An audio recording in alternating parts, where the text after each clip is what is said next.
वृद्ध लोग खटे कम, नींद भी कम आए, जल्दी उठ जाते हैं और सीधे एक ही बात हर घर में हो, खाली आपके इस घर में नहीं, हर घर में वृद्ध उठते, छोरे उठो उठो दफोर भैया, भवर पीली दफोर है। दिन की शुरुआत झूठ के साथ। यूं नहीं कह सकते कि हाथ बजी रे, हड़ा हाथ बजी गया, तो उठ जाओ रे कम से कम, धन बाबजी पधारी गया है, यूं कह दो ना। ये कहते हम तो सहज में झूठ बोले। अच्छा, अनजान में अगर कांटे के ऊपर पग लग जाए तो कांटा चुभता नहीं है क्या? अनजान में अगर अग्नि के ऊपर पग लग जाए तो पग जलता नहीं है क्या? बस उसी तरह से अनजान में भी झूठ बोलोगे तो उसकी सजा का प्रावधान है। इसलिए सदा सत्यम ब्रूयात्। भागवत जी को सुनने के लिए भागवत स्वरूप बन के अपने को कथा सुनना है। अगर मणि मिलती है तो संसार के सारे वैभव व्यक्ति प्राप्त कर लेता है, मणि मिले। और आपके तो भगवान की बड़ी कृपा हुई कि मंडी भी यहां आ गई, और मंडी के आने के बाद यहां के हर व्यक्ति के रौनक आ गई। अच्छा फर्क तो पड़ा है। अगर मंडी का स्पर्श हो जाए तो रौनक आ जाए, न मणि अगर मिल जाए तो सारे वैभव व्यक्ति को मिल जाए। मणि अगर मिले तो सारे वैभव व्यक्ति प्राप्त कर सकता है।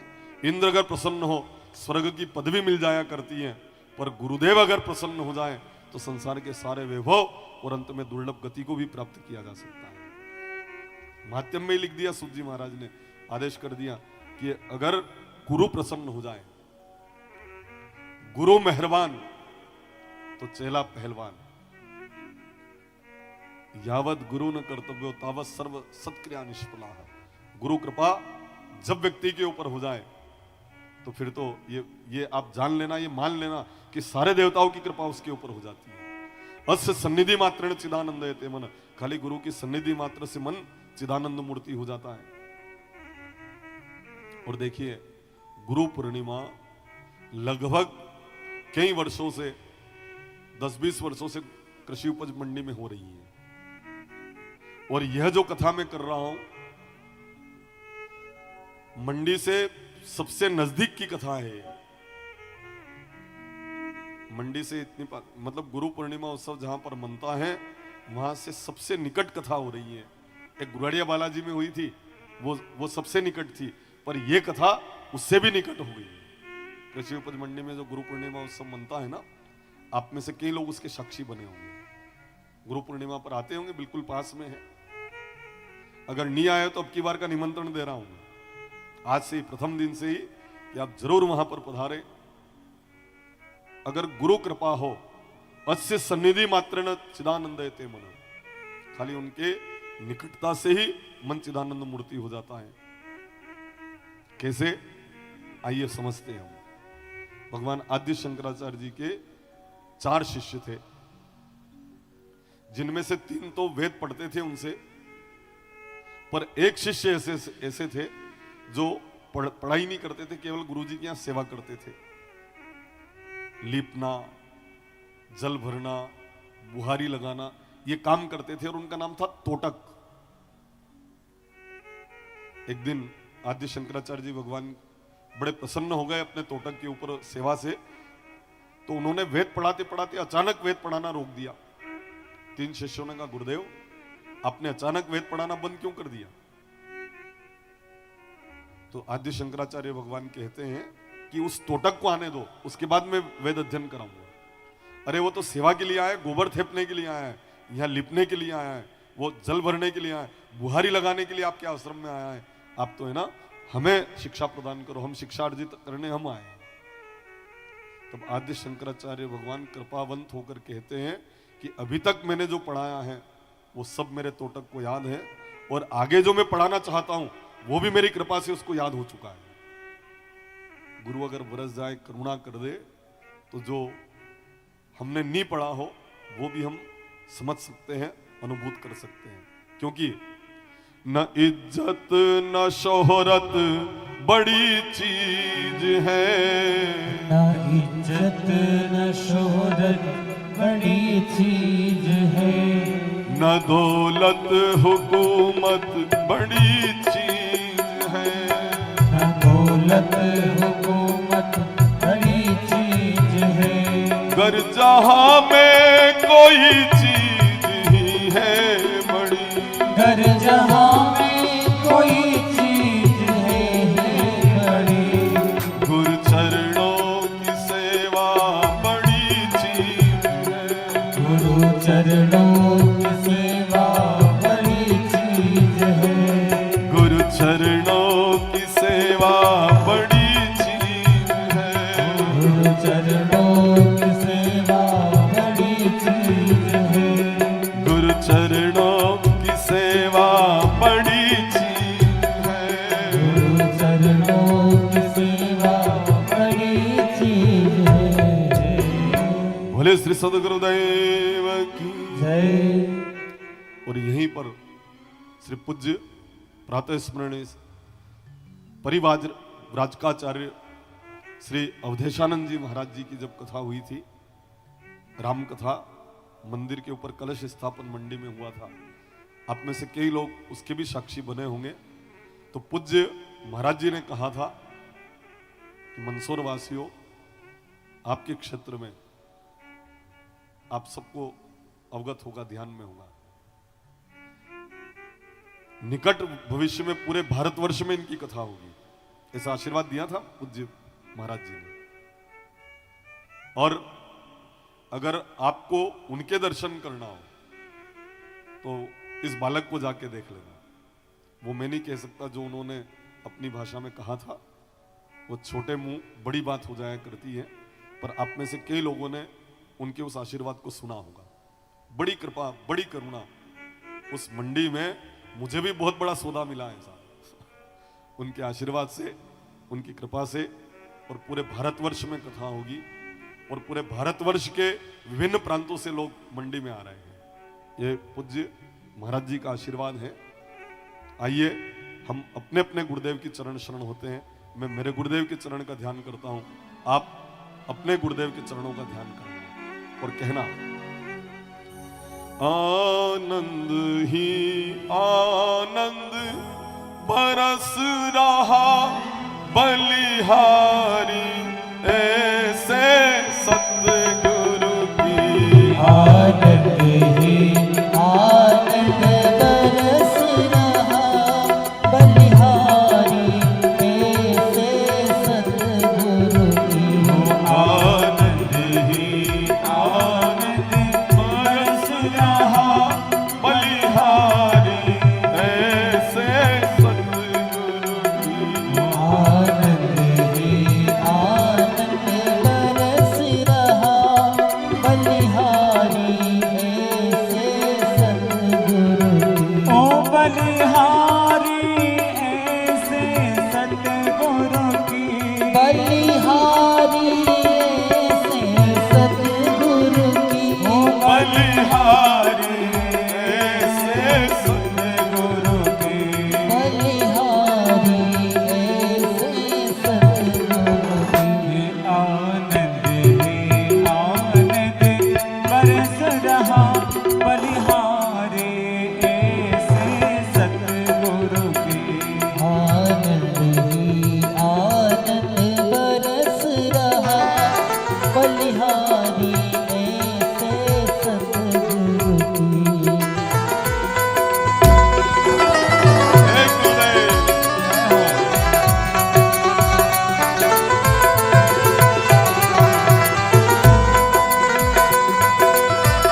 बलिहारी ऐसे सतगुरु की व्याख्यान छटा जिमें इंद्र घटा क्या ज्ञान छटा जिसे इंद्र घटा बरसत वाणी अमृत धारा बरसत वाणी अमृत धारा यह मधुर मधुर अजब ध्वनि यह मधुर मधुर अजब ध्वनि हो बलिहारे ऐसे सतगुरु के बलिहारी ऐसे सतगुरु की हो आनंद है आनंद बरस रहा बलिहारे ऐसे सतगुरु के आनंद ही आनंद बरस रहा बलिहारी ऐसे सतगुरु की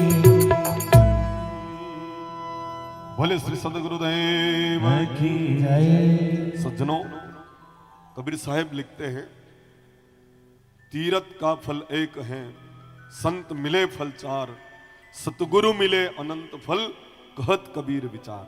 हम नहीं कह रहे, कबीर साहेब जी ने ये बात कही है। पर आज बड़ा दुख का विषय है, गुरु के साथ काम बिगाड़ने का नाम जुड़ गया है। शायद आपने कभी नहीं सुना होगा, कोई प्रॉपर्टी का काम हो, कोई लेन देन का काम हो, कोई भी अगर ऐसा आप सौदा कर रहे हो और अगर वो सौदा बिगड़ जावे, कल तक हाँ कर रहा था, पर अगर अगले दिन वो मना कर दे तो लोग क्या कहते हैं, कोई न कोई गुरु मिली गई उनमें। अच्छा, गलत कह रहे? अरे आप तो कई सौदे करने वाले लोग हो, नहीं करते हो सौदे, प्रॉपर्टी का काम करते हो, ये बोले कोई सा भी काम अगर आप करो और करते करते कल तक हाँ थी और अगले दिन अगर काम बिगड़ जाए तो नहीं कहते लोग कोई न कोई गुरु मली गयो रहने, कणी कणी गुरु के चारे लागी रहे हो। मतलब गुरु को इतना छोटा बना दिया हमने कि प्रॉपर्टी का काम बिगाड़े तो गुरु जी, सौदा बिगाड़े तो गुरु जी।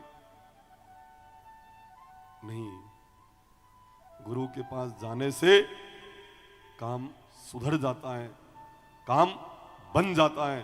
पर आज के जिनको आप गुरु कह रहे हो ना, आपके नजर में गुरु की परिभाषा अलग हो चुकी है। ये बिगाड़े काम की सुधारे। अगर जिसकी किस्मत बिखर रही हो और गुरु के चरण में जाकर बैठ जाए, उसकी किस्मत निखर जाया करती है। जिसकी किस्मत बिखर गई हो, वहां भाग्य बनते हैं, वहां पर काम बिखरते नहीं, वहां पर काम बनते हैं। पर बड़ा दुख है इस बात का हमें कि आज के लोगों का नजरिया ऐसा हो गया है, अगर काम बिगाड़ा है तो दलालों ने बिगाड़ा है, काम गुरु ने बिगाड़ा है। आज के बाद क्या बोलोगे? दलाल लागियो को इनको एंटी बगड़ी हो, कोई बिचौलिया आ गया है इसलिए काम बिगड़ गया है। पर गुरु ने काम बिगाड़ दिया, ये काम मत, ये नाम आप मत लेना, नहीं तो गुरु सत्ता का अपमान करने के दोष के कारण कहा है ना, हरि गुरु निंदा सुनई जे काना होई पाप गो घास समाना। गाय की हत्या का पाप लगता है, चलते चलते हो जाता है। काम बिगड़ गया तो के गुरु मली गया आने कोई इनको ये नहीं, गुरु लाग गया आन के, लाग गया और काम बिगड़ गया, ये गलत बात है। गुरु बिगाड़ते नहीं, गुरु बनाते हैं, और बनाते केवल यहां नहीं वहां तक की बना देते हैं जहां की कोई नहीं बना सकता। संसार का कोई भी दलाल, संसार का कोई भी व्यापारी, संसार का कोई भी बिचौलिया वहां तक की नहीं बना सकता, और गुरुजी वहां तक की बना देते हैं। यहाँ की भी बनाए और यहाँ की भी बनाए, वहां तक की वो बना दिया करते हैं। तो फिर उनके साथ ऐसे शब्द का प्रयोग भूलकर भी आप न करें जो आपको दोषी बना दें। पर आजकल तो इन लोगों की मनोवृत्ति ऐसी हो गई है, अगर घर के पास में लड़ाई चल रही है तो कहते हैं रोज की महाभारत में महाभारत। एक और पड़ोस में लड़ाई चल रही, हमने किसी ने कहा, मेहमान ने कि क्यों ने लड़ाई, अरे रोज की रामायण है आगे। अब रामायण वह है कसी जो लड़ाई है, वह रामायण है, तो फिर ई गई है। वो जो स्थापना करके अपन सुनते हैं, वीर रामायण कैसी है फिर जी, जिसमें राम जी का मर्यादा वाला चरित्र है, फिर या लड़ी रामायण है। आप में से भी कई लोगों ने कहा होगा रोज रामायण वेणा कर, तब मन में ऐसा विचार आता है कि कोई रामायण रोज वांचे गई इनके घर में रोज रामायण की स्थापना होती है क्या? इनके घर में रोज एक आध अध्याय पढ़ते हैं क्या? एक आध पेज पढ़ते हैं क्या? एक चौपाई पढ़ते हैं क्या? हिंदी अनुवाद, अगर उनको अवधी भाषा नहीं आती तो हिंदू अनुवाद पढ़ते हैं क्या? रामायण जी की आरती उतारते हैं क्या? अभी तो कह रहा रामायण तो है, अब रामायण है तो कैसी रामायण? यानी कि आज के लोगों ने लड़ाई को रामायण कह दिया और इन दलालों को गुरु कह दिया और झगड़े को महाभारत कह दिया। समस्या यहां आई है। मैं आह्वान करूंगा कि आज के बाद लड़ाई वेवन ने लड़ाई की जो रामायण मत की, जो झगड़ा हुआ है तो झगड़ा हो, वह रामायण है। अगर उसको रामायण बोलते हो तो फिर अपने यहाँ हनुमान जी के यहाँ पर जो रामचरितमानस का अखंड पाठ होता है, वन्य कहीं होगा, वन्य झगड़ों को होगा। फिर आप यू रामायण रामायण होती है, महाभारत महाभारत होती है। तो आज से अपन बोले तो थोड़ा विचार करके अपने को बोलना चाहिए। गुरु बड़ी सत्ता है और गुरु के लिए तो इतना तक कह दिया है, पार ब्रह्म से गुरु बड़े, पार ब्रह्म से गुरु बड़े। हम नहीं कह रहे हैं, शास्त्र और संतों ने कहा है, पार ब्रह्म से गुरु बड़े, पार ब्रह्म से गुरु बड़े। भाषक वेद पुराण, भाषक वेद पुराण। हरि के घर वैकुंठ है, हरि के घर वैकुंठ है, हरि के घर वैकुंठ है, हरि के घर वैकुंठ है। गुरु के घर भगवान, गुरु के घर भगवान।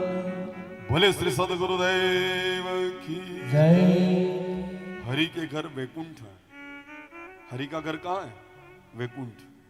पर गुरु के घर वैकुंठनाथ विराजते हैं। जब हम कई बार कहते हैं गुरुर् ब्रह्मा गुरुर् विष्णु गुरुर्देवो महेश्वर गुरु साक्षात परम ब्रह्म तस्मै श्री गुरुवे नमः। संबंध टूट जाए तो के कोई गुरु जी मिली गया, तारे संबंध तोड़ा है गुरु जी। मेहमान आए ने डबल नहीं आए तो कणी न कणी गुरु के चारे लग गया, घनी बातें हगई नहीं हुई। तो क्या गुरु संबंध तोड़ाते हैं? गुरु ऐसा संबंध कराते हैं जो संसार का कोई भी व्यक्ति वो संबंध नहीं करा सकता, और वो संबंध इस जीव का परमात्मा से मिलन संबंध कराते हैं। और आप यूं कह रहे हो कि कणी न कणी गुरु के चारे लग गया हगी छूटी, बड़ी विडंबना है। अपने को संयंत होकर शब्द बोलना है, जो भी बोलो उसको तोलकर बोलना है कि कहीं ऐसा तो नहीं है कि मेरा शब्द मुझे पाप लगवा रहा है, मेरा शब्द अपराधी तो मुझे नहीं बना रहा है। इसलिए थोड़ा विचार करके फिर उस शब्द को बोलने का, क्योंकि शब्द शब्द तो सब कहे, शब्द शब्द तो सब कहे, शब्द के हाथ न पाव, शब्द के हाथ न पाव। एक शब्द औषधि करे, एक शब्द औषधि करे, एक शब्द करे घाव, एक शब्द करे घाव। इसलिए शब्द ब्रह्म है। विचार करके शब्द आपको बोलना चाहिए। देखो कितना फर्क पड़ता है शब्द बोलने से। किसी को आप कह दो हे जानवर, वो भींटी मार दे,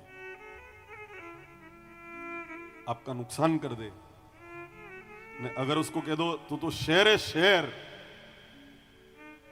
तो वो आपने नाश्ता करेगी। अब शेर में जानवर में कई अंतर है, आप विचार करो, अंतर है क्या? शेर ने जानवर अलग अलग हुए, एक ही तो है। अगर आप किसी को कह दो ए बल, क्या करेगा वो?